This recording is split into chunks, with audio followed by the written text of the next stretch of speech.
Hello friend दोस्तों, जैसा कि आप लोग पता हम लोग रेलवे एनटीपीसी का जनरल स्टडी यानी सामान्य अध्ययन का प्रीवियस ईयर का पेपर देख रहे हैं। और दोस्तों आपका ये जो पेपर है ये 17 फरवरी 2021 को हुआ था और ये शिफ्ट सेकंड का पेपर है। और दोस्तों ये सेट नंबर 76 है। इसके पहले दोस्तों 75 सेट के वीडियोज दिए जा चुके हैं, जा कर के उन्हें देख लीजिए ताकि आप सिलेक्शन ले सकें। और दोस्तों प्रीवियस ईयर का पेपर जो भी लोग देख रहे हैं वो याद रखेंगे कि जो भी मैंने क्वेश्चन बताया है और जिसके साथ व्याख्या जिनकी की है उन व्याख्या को अच्छे से याद रखिएगा, क्योंकि आपके रेलवे की एक खासियत होती है जो क्वेश्चन पहले से पूछे रहते हैं उसी के इर्द गिर्द के ही क्वेश्चन वो फिर से अगले एग्जाम में बनाते हैं। इसलिए जितनी भी व्याख्याएं हैं अच्छे से याद करिए, उसको लिख भी लीजिए अगर ज़रूरत पड़ती है तो। और दोस्तों जो लोग चैनल पर नए आए हुए हैं चैनल को सब्सक्राइब कर लेंगे। वीडियो अच्छा लगता है दोस्तों तो इसे लाइक भी करें और शेयर भी करें ताकि ज़्यादा से ज़्यादा लोग इसका लाभ उठा सकें। ठीक है दोस्तों, हम आते हैं अपने पहले क्वेश्चन पे। हमारा पहला क्वेश्चन है दोस्तों कि 100 निबल्स कितने बिट के बराबर होता है। तो दोस्तों ये जो 100 निबल होता है ये आपका 400 बिट के बराबर होता है। और दोस्तों एक चीज़ याद रखिएगा, आपके रेलवे में जो खासकर एनटीपीसी में दोस्तों ये कंप्यूटर का जो डेटा मापने की इकाई है इसके बारे में क्वेश्चन बन रहा है, तो इसको अच्छे से याद कर लीजिएगा कि 100 निबल्स जो होता है वो 400 बिट के बराबर होता है। और दोस्तों एक चीज़ और इसका मानक है, इसको याद रखिएगा कि एक निबल जो होता है, एक निबल जो होता है वो 8 बिट के बराबर होता है। कितने के बराबर होता है दोस्तों? 8 बिट के बराबर होता है। और दोस्तों इसी तरह से दोस्तों ये जो एक निबल होता है आपका ये 4 बिट के बराबर होता है। और जो 8 बिट होता है दोस्तों, 8 बिट जो होता है वो 1 बाइट के बराबर होता है। और दोस्तों यही 10 आपका यानी कि 1024 जो होता है, 1024 या 1024 जो बाइट होती है यही 1 केबी के बराबर होता है। तो इसको याद रखिएगा। एक निबल जो होता है दोस्तों 4 बिट के बराबर होता है और 8 बिट जो होता है 1 बाइट के बराबर होता है और 1024 बाइट जो होता है 1 केबी यानी किलो बाइट के बराबर होता है। ये मानक जो है दोस्तों इसको याद रखिएगा, ये कई बार पूछा गया है। अगला दोस्तों एक कार्बन क्रेडिट में शामिल होता है। तो दोस्तों एक कार्बन क्रेडिट में 1000 किलोग्राम कार्बन डाइऑक्साइड शामिल होता है। और दोस्तों एक बार और ये क्वेश्चन पूछा गया है आपके रेलवे में ही, तो इसको रट्टा मार के रखिएगा। अगला है दोस्तों BIOS का पूर्ण रूप क्या है। तो दोस्तों BIOS का पूर्ण रूप जो होता है ये होता है basic input output system, basic input output system. और दोस्तों ये भी आपके कंप्यूटर के क्वेश्चन जो है ये भी कई बार पूछा गया है। अगला है दोस्तों इनमें से किसे नाभिकीय भौतिकी का जनक माना जाता है। तो दोस्तों नाभिकीय भौतिकी का जनक जो है ये रदरफोर्ड को माना जाता है।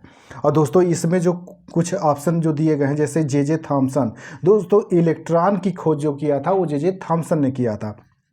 तो याद रखिएगा आपसे पूछता है कि इलेक्ट्रॉन की खोज किसने किया था, तो जे थॉमसन ने किया था। और दोस्तों चैडविक जो है, चैडविक ने न्यूट्रॉन की खोज किया था।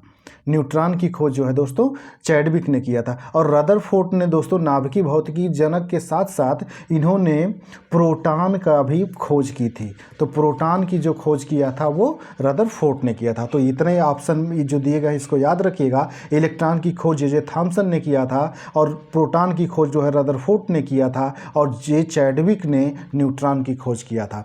ये कई बार पूछा गया है तो ये वेरी वेरी इंपॉर्टेंट है, इसको रट्टा मार के रखिएगा। अगला दोस्तों इनमें से कौन सी निष्क्रिय गैस रेडियोधर्मी प्रकृति की है। तो दोस्तों रेडियोधर्मी प्रकृति की जो होती है वो होती है रेडान गैस।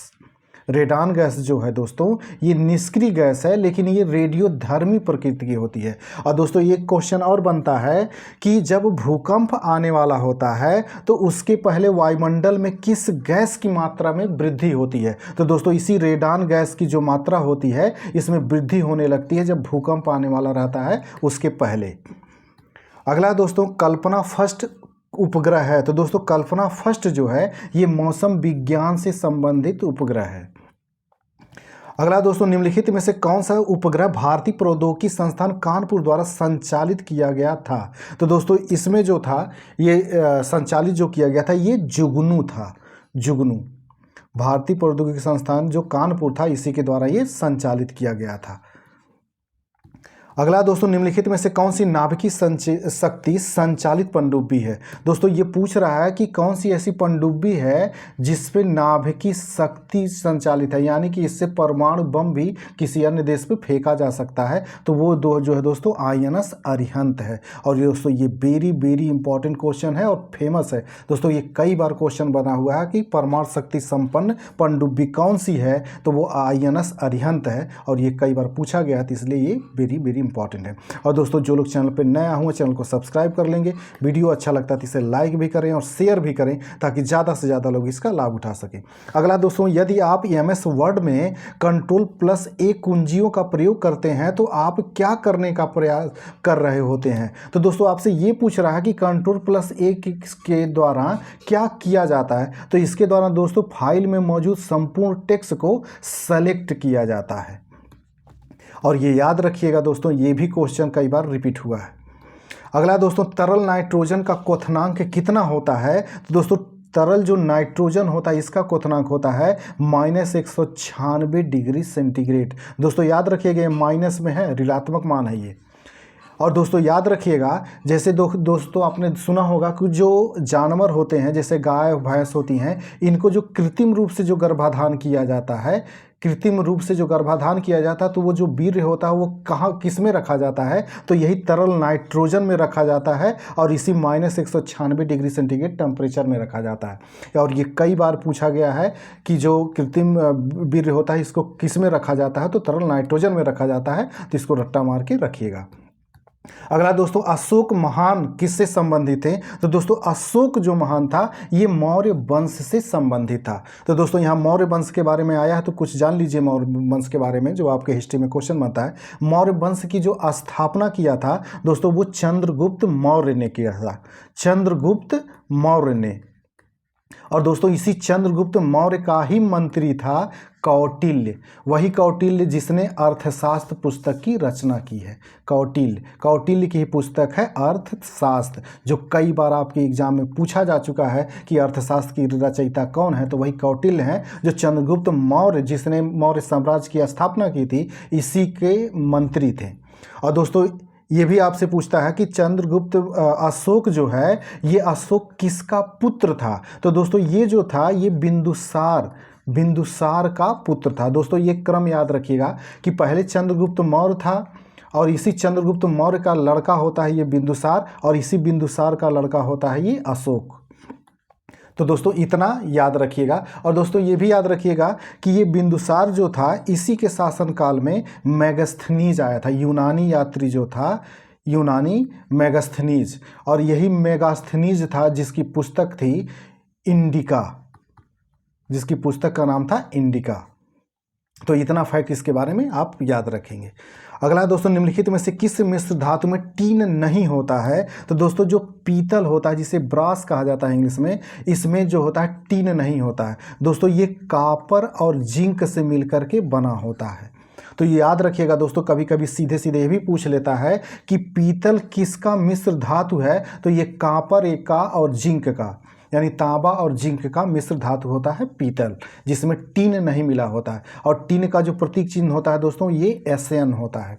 और दोस्तों इसी तरह से आप इसके बारे में ये भी जो बाकी दिया गया है, जैसे बेल मेटल जो दिया गया है, ये बेल मेटल के भी बारे में याद रखिए। तो दोस्तों ये जो आपका होता है इसमें, तो जो बेल मेटल होता है इसमें भी जो होता है इसमें भी कॉपर होता है। और दोस्तों जो गन मेटल होता है, ये गन मेटल में भी दोस्तों ये कॉपर होता है इसमें, और कॉपर के साथ साथ दोस्तों इसमें टिन भी शामिल होता है और प्लस जिंक भी शामिल होता है।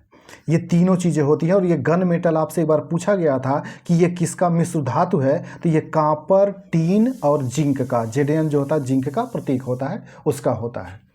और दोस्तों याद रखिएगा कि आपका जो इसमें दिया गया है ये पीतल, इसका भी तो कॉपर और जिंक होता है, इसमें टिन नहीं होता है। अगला दोस्तों, निम्नलिखित में से कौन सा शाकनाशी है? तो दोस्तों शाकनाशी जो है ये T2,4-D को शाकनाशी कहा जाता है। और दोस्तों ये DDT जो होता है, ये भी DDT जो होता है दोस्तों, ये भी कीटनाशक के रूप में प्रयोग किया जाता है। तो इसको भी याद रखिएगा, एक बार पूछा गया था कि DDT क्या है, तो ये भी एक कीटनाशक है दोस्तों। और 2,4-D जो है दोस्तों, ये भी एक शाकनाशी है। अगला है दोस्तों, इसरो के संचार उपग्रह GSAT-29 में लगाए गए उस उच्च रेजोल्यूशन कैमरे का नाम क्या है जो हिंद महासागर में शत्रु जलपोतों की गतिविधियों की निगरानी करने में सक्षम है? तो दोस्तों GEO-I उसका नाम था। और दोस्तों ये करंट का उस समय क्वेश्चन था। अगला दोस्तों, इनमें से किसे मलेरिया के संचरण संबंधी शोध के लिए नोबेल पुरस्कार से सम्मानित किया गया था? तो दोस्तों रोनाल्ड रॉस जो हैं, इनको जो है मलेरिया के संचरण संबंधी शोध के लिए नोबेल पुरस्कार दिया गया था। और दोस्तों इसमें जो एक नाम दिया गया है कार्ल लैंडस्टीनर, तो इन्हें कार्ल लैंडस्टीनर जो थे, इन्होंने ही दोस्तों रक्त वर्ग का पता लगाया था, रक्त समूह का जो है इन्होंने पता लगाया था। जैसे दोस्तों आप जानते होंगे कि जो रक्त होता है वो 4 प्रकार का होता है, ए होता है, बी होता है, AB होता है और O होता है। ये 4 प्रकार के ब्लड पाए जाते हैं रक्त, जिसमें दोस्तों AB जो होता है ये सर्वग्राही होता है। ये सर्वग्राही इसलिए होता है दोस्तों क्योंकि इसमें कोई एंटीबॉडी नहीं पाई जाती है। याद रखना दोस्तों, एंटीबॉडी नहीं पाई जाती है। और जो वो होता है ये सर्वदाता होता है दोस्तों। ये सर्वदाता इसलिए होता है, यूनिवर्सल डोनर होता है, क्योंकि इसमें कोई एंटीजन नहीं पाया जाता है। तो दोस्तों इतने फैक्ट इससे बनते हैं, तो इसको याद रखिएगा। और दोस्तों ये जो मलेरिया शब्द दिया गया इसको भी याद रखिएगा कि मलेरिया जो होता है दोस्तों ये प्लाज्मोडियम नामक प्रोटोजोआ से होता है। प्लाज्मोडियम नामक प्रोटोजोआ से होता है, प्रोटोजोआ से ये होता है। लेकिन इसे फैलाता कौन है दोस्तों? तो ये जो मादा एनाफिलीज मच्छर होती है, मादा एनाफिलीज, ये मादा एनाफिलीज मच्छर, यही इसकी वाहक होती है, यही इसे फैलाती है। तो इतना इसके बारे में याद रखिएगा। और दोस्तों जो लोग चैनल पर नए आए हुए हैं, चैनल को सब्सक्राइब कर लेंगे। वीडियो अच्छा लगता है तो इसे लाइक भी करें और शेयर भी करें ताकि ज़्यादा से ज़्यादा लोग इसका लाभ उठा सकें। अगला क्वेश्चन है दोस्तों हमारा, निम्नलिखित में से कौन सा थोरियम का एक अयस्क है? तो दोस्तों थोरियम का जो अयस्क होता है वो मोनाजाइट होता है। और दोस्तों ये भी पूछता है कि ये जो थोरियम का अयस्क मोनाजाइट है ये भारत के किस राज्य में पाया जाता है? तो दोस्तों ये केरल में सबसे ज़्यादा पाया जाता है।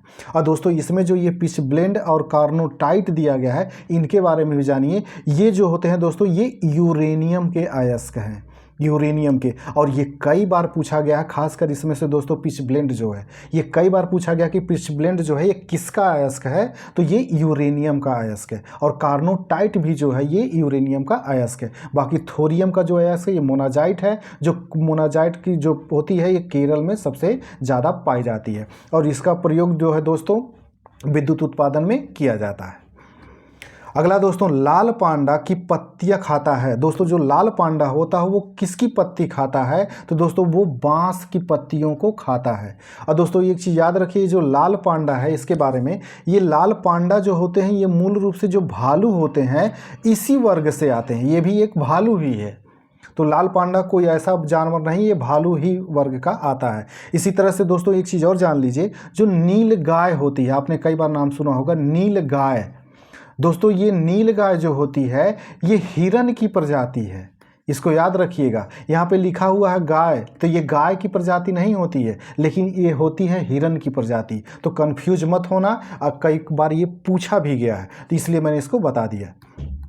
अगला है दोस्तों, कामागाटा मारू एक वाष्प शक्ति चालित जलयान था। तो दोस्तों ये कामागाटा मारू जो जहाज़ थी ये किस देश की थी आपसे पूछ रहा, तो ये जापानी जहाज़ थी।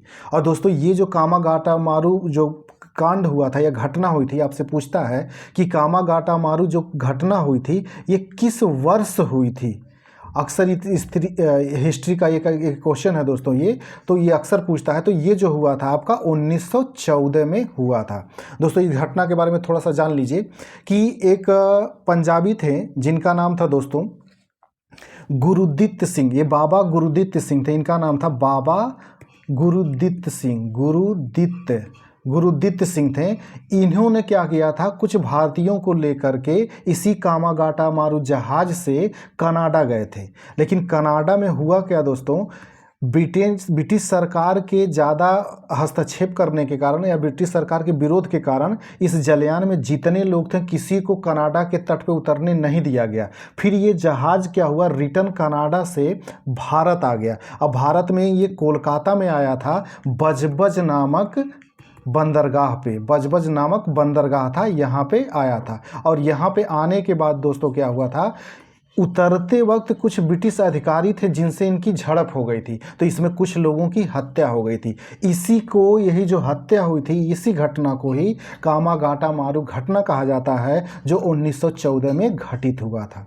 तो जितना मैंने बताया उतने फैक्ट को ध्यान से सुन लीजिएगा और जो लिखना होगा उसको लिख करके याद कर लीजिएगा। अगला क्वेश्चन है दोस्तों, उस युग्म का चयन करें जो सुमेलित नहीं है। तो दोस्तों यहाँ पे बंदरगाह और इसकी स्थिति के बारे में बताना है कि वो बंदरगाह कहाँ पे स्थित है और कौन सुमेलित नहीं है, वो आपको बताना है। अगला दोस्तों, इसमें जो पारादीप बंदरगाह है दोस्तों, ये पुडुचेरी में नहीं है। पारादीप जो बंदरगाह है दोस्तों, ये उड़ीसा में है।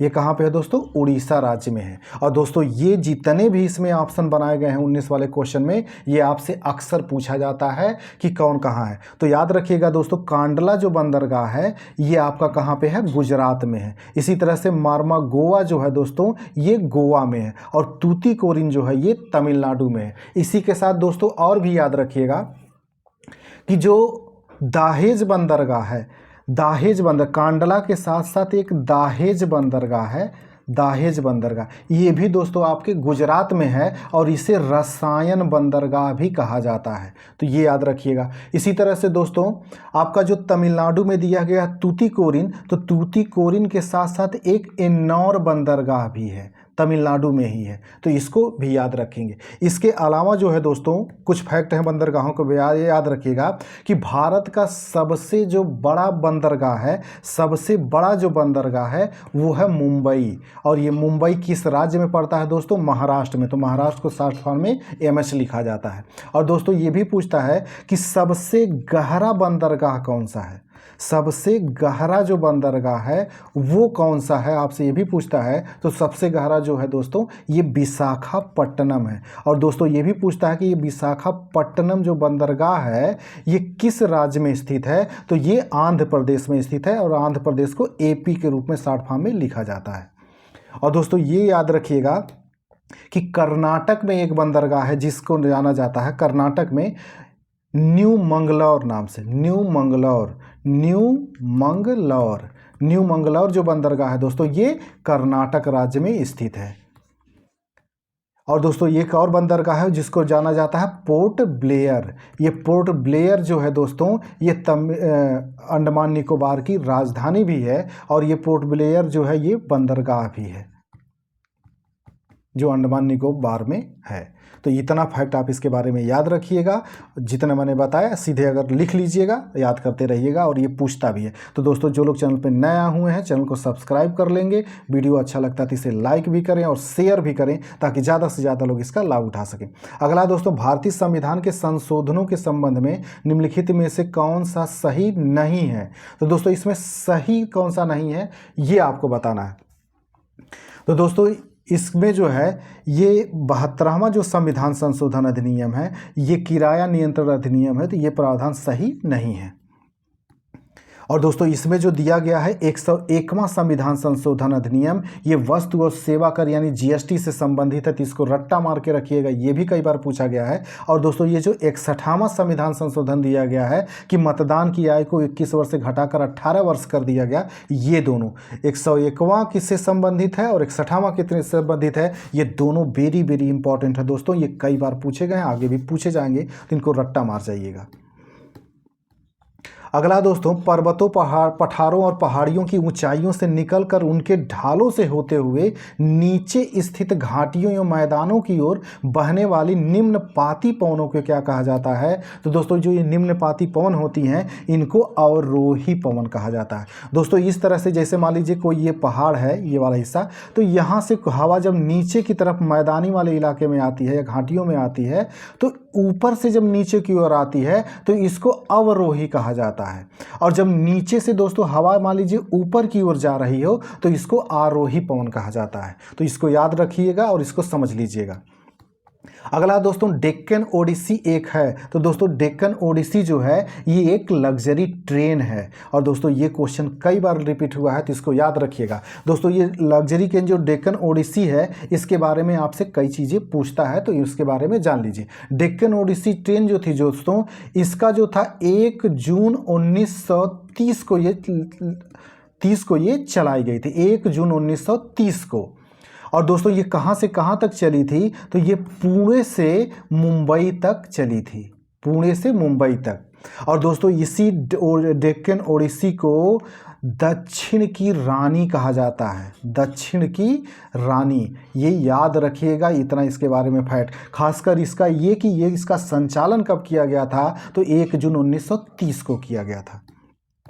अगला दोस्तों, सही सुमेलित युग्म का चयन करें। दोस्तों इसमें यह पूछ रहा है कि सही जो सुमेलित है उसके बारे में। तो दोस्तों इसमें जो केंद्रीय एरिड जोन अनुसंधान संस्थान है वो जोधपुर में है, ये सुमेलित है। और दोस्तों याद रखिएगा इसी को शॉर्ट फॉर्म में कैजरी कहा जाता है, कैजरी। ये जो केंद्रीय central arid zone research institute इसका इंग्लिश होता है। तो केंद्रीय एरिड जोन अनुसंधान संस्थान कहाँ है? जोधपुर में। और ये कई बार पूछा गया है। और दोस्तों बाकी जो इसमें जो शोध संस्थान दिए गए हैं उनके बारे में भी आपसे पूछता है, तो इनको भी याद रखिए। और ये कई बार पूछा गया है, इसलिए दोस्तों ये वेरी वेरी इंपॉर्टेंट है। जैसे दोस्तों इसमें दिया है केंद्रीय आलू शोध संस्थान जो है ये देहरादून में नहीं है दोस्तों, ये शिमला में है। और ये शिमला में है और कई बार ये पूछा गया है। इसी तरह से दोस्तों ये जो आपका दिया है केंद्रीय लेदर शोध संस्थान जो है ये सलेम में नहीं है दोस्तों, ये जो आपका पड़ता है ये चेन्नई में है, ये चेन्नई में है। इसी तरह से दोस्तों ये जो दिया गया है केंद्रीय ड्रग अनुसंधान संस्थान, ये कानपुर में नहीं है दोस्तों, ये लखनऊ में है। तो ये जो दिए गए हैं जो मैंने बताए हैं इनको याद रखिएगा, ये सारे पूछे गए हैं दोस्तों। इस 76 वाले सेट में बहुत ही इंपॉर्टेंट क्वेश्चन है, तो इनको अच्छे से देखिएगा और जो फैक्ट मैं बता रहा हूँ उसको ध्यान से सुनिएगा और उसको लिख भी लीजिएगा अगर याद करना होगा तो, ताकि वो कहीं ना कहीं आपके काम आएगा। तो दोस्तों जो लोग चैनल पर नया है चैनल को सब्सक्राइब कर लेंगे, वीडियो अच्छा लगता है तो इसे लाइक भी करें और शेयर भी करें ताकि ज़्यादा से ज़्यादा लोग इसका लाभ उठा सकें। अगला दोस्तों, निम्नलिखित में से किस शहर में जंतर मंतर नहीं है? तो दोस्तों ये जंतर मंतर जो है ये नागपुर में नहीं है। बाकी दोस्तों ये वाराणसी, उज्जैन, जयपुर यहाँ पे ये है। और दोस्तों ये भी पूछता है कि ये इसके अलावा जो है ये कितने जगहों पे इसकी जंतर मंतर की स्थापना की गई थी? तो दोस्तों जंतर मंतर की जो स्थापना की गई थी ये इसकी स्थापना 5 जगहों पे की गई थी, जिसमें दोस्तों ये वाराणसी, उज्जैन, जयपुर है। फिर इसके बाद दोस्तों है दिल्ली में भी एक था दोस्तों, और वाराणसी के साथ साथ यूपी में एक, मथुरा में भी था। तो ये 5 जगह इसकी स्थापना की गई थी। और दोस्तों ये भी पूछा जाता है कि इसकी स्थापना किसने किया था? तो इसकी स्थापना दोस्तों सवाई जयसिंह द्वितीय ने किया था। सवाई जयसिंह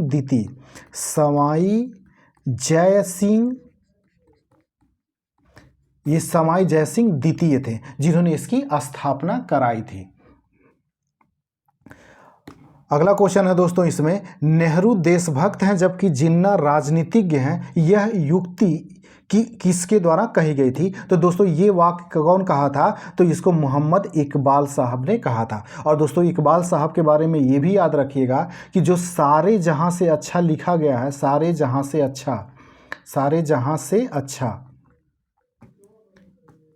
से अच्छा जो गीत कविता है दोस्तों ये जो लिखी गई है ये जो है ये मोहम्मद इकबाल साहब ने ही लिखा था।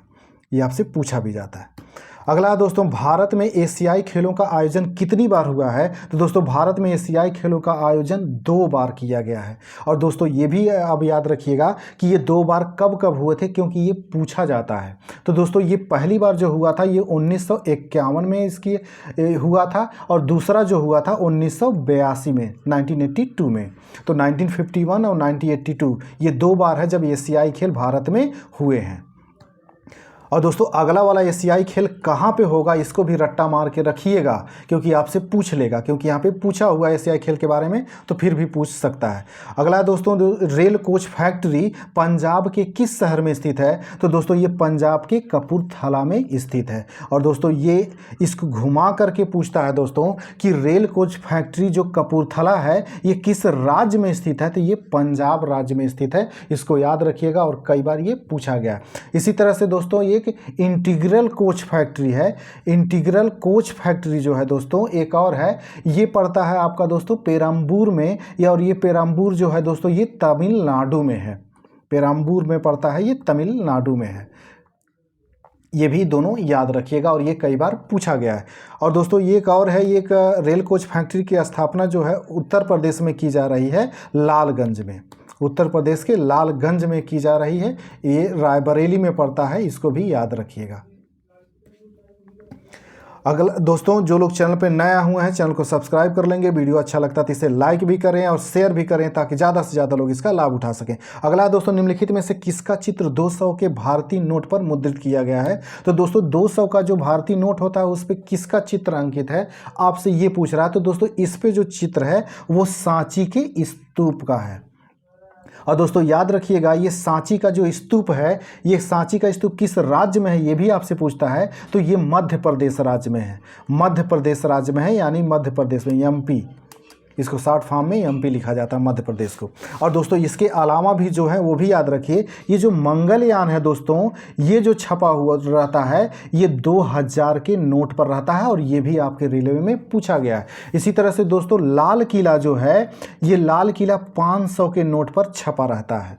और दोस्तों इसी तरह से जो एलोरा का गुफा है, ये एलोरा का जो गुफा है ये आपका पड़ता है 20 रुपए के नोट, 20 रुपए के नोट पर छपा रहता है। और दोस्तों इसी तरह से जो 10 रुपए की नोट होती है, भारतीय 10 रुपए की नोट होती है, उस पर कोणार्क, सूर्य का जो कोणार्क मंदिर है दोस्तों वो छपा रहता है। तो इतने दोस्तों ये छपे जो रहते हैं इनको याद रखिएगा, खास करके से ये मंगलयान, लाल किला और एलोरा का गुफा।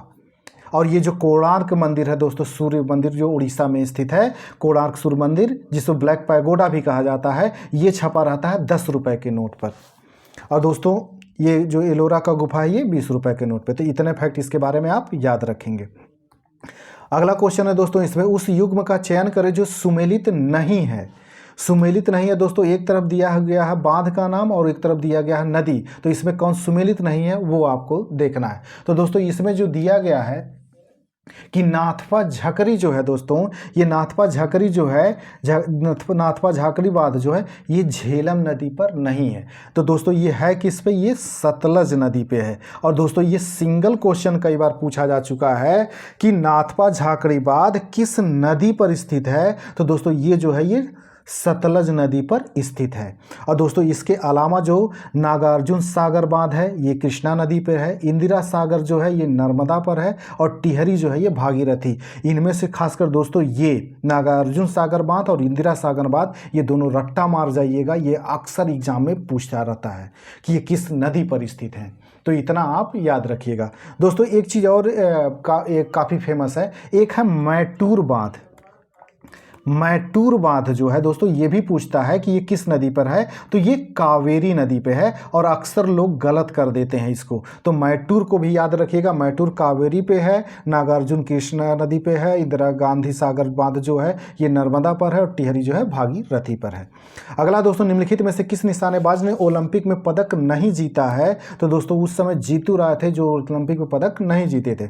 अगला दोस्तों, निम्नलिखित में से कौन सा कथन सही नहीं है? तो दोस्तों इसमें सही जो नहीं है, मिजोरम की राजधानी कोहिमा, ये दोस्तों जो है ये गलत है, क्योंकि दोस्तों इसमें मिजोरम की जो राजधानी होती है वो कोहिमा नहीं होती है। मिजोरम की राजधानी दोस्तों आइजोल होता है, आइजोल।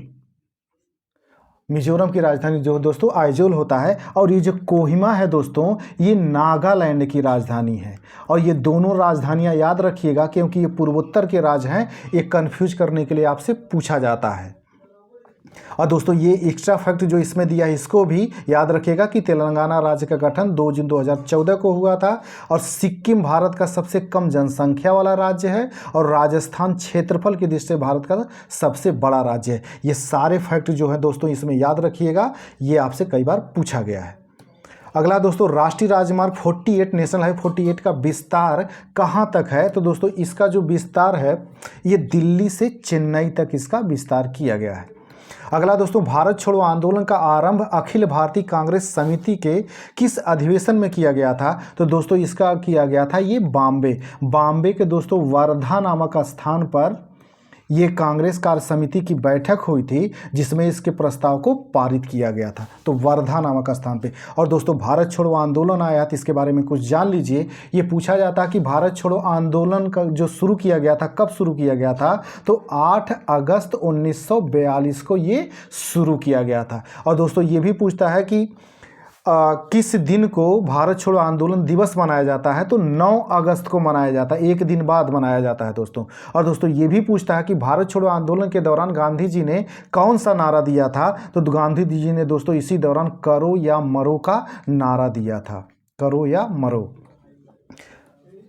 इतने फैक्ट इसके बारे में आप याद रखेंगे। और दोस्तों जो लोग चैनल पर नया हुआ चैनल को सब्सक्राइब कर लेंगे, वीडियो अच्छा लगता है तो इसे लाइक भी करें और शेयर भी करें ताकि ज़्यादा से ज़्यादा लोग इसका लाभ उठा सकें। अगला दोस्तों दिए गए विकल्पों में से कौन सा कथन सही नहीं है? तो दोस्तों इसमें बताना है कि कौन सा सही नहीं है।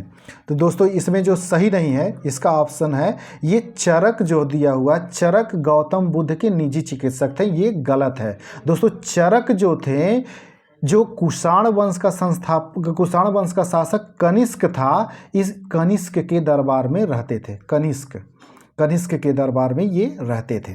बाकी जितना दिया गया है दोस्तों इसमें फैक्ट वो याद रखिए और ये सही है। जैसे बौद्ध ग्रंथ जो थे ये पाली भाषा में लिखे गए थे, ये भी सही है।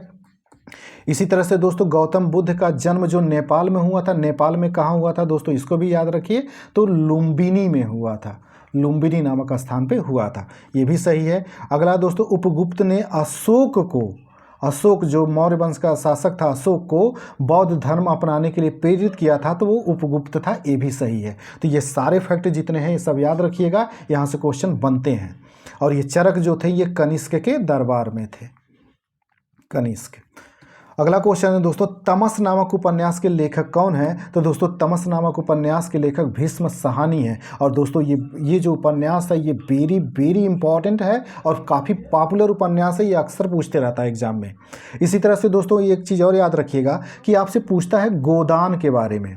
गोदान उपन्यास किसने लिखा था? तो गोदान उपन्यास की रचना दोस्तों मुंशी प्रेमचंद जी ने किया था, इसको याद रखिएगा। अगला दोस्तों उस युग्म का चयन करें जो सुमेलित नहीं है, यानी कि दोस्तों इसमें मरुस्थल दिया है और उनका स्थान दिया है, उसको सुमेलित करना है। तो दोस्तों ये जो कालाहारी मरुस्थल है ये सुमेलित नहीं है, कालाहारी मरुस्थल भारत में नहीं है। ये कालाहारी जो मरुस्थल है दोस्तों ये बोत्सवाना देश में है, बोत्सवाना और नामीबिया दोनों देशों में फैला हुआ, नामीबिया।